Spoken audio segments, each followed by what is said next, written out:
Last night I stayed up late finishing Les Miserables, 1,300 pages. I've been reading it all summer. So I stayed up late and cried a little at the end. And then I thought I could just go to bed. But no, I had to stay up and weep for a little bit longer. And you don't have to have read it to know what I'm talking about. But I've been thinking a lot about mistreatment and how something that I read a long, long time ago just kept coming back to my mind, and then finishing Les Miserables just cemented it. And I finally found the book and took a picture of the quote, and it's about how being mistreated is the most important condition of being human. For eternity itself depends on how we view those who mistreat us. And that is sort of the essence of Les Miserables. And Christ consciousness is he returned goodness for evil, good deed for misdeed every time, right? It wasn't without an internal struggle a lot of the times, but he did, and that's what makes that book so immortal.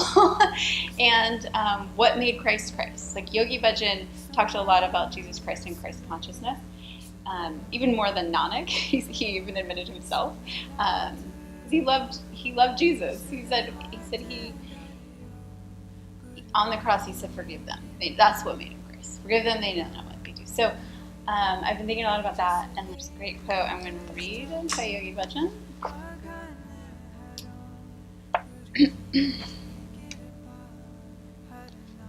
He's talking about the mind. He says, every problem in life, spiritual and non-spiritual, starts when you confront your own mind.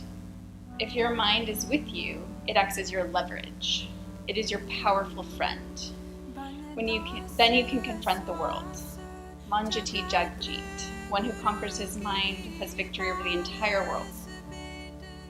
He says, you all want to win the entire world. The entire world is meant to be won by you.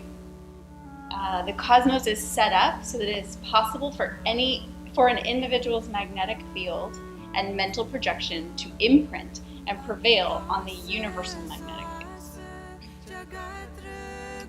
Many great people have found the secret of the mind. They put aside the intrigues. They penetrated the cosmos with a simple, singular projection and never varied, regardless of what circumstances, time, and space brought to them. Our culture records their accomplishments. You may forget many things, and you may not be a Christian, but when things go wrong, you call on the energy and spirit of Jesus the Christ. You may call with reverence or more profanely with your pain, but you call. You call on that name because it's part of our culture now. He penetrated with love for all.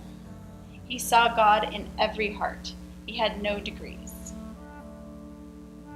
And then I love this part. He says, it only takes a few bacteria to make a huge amount of yogurt in a culture.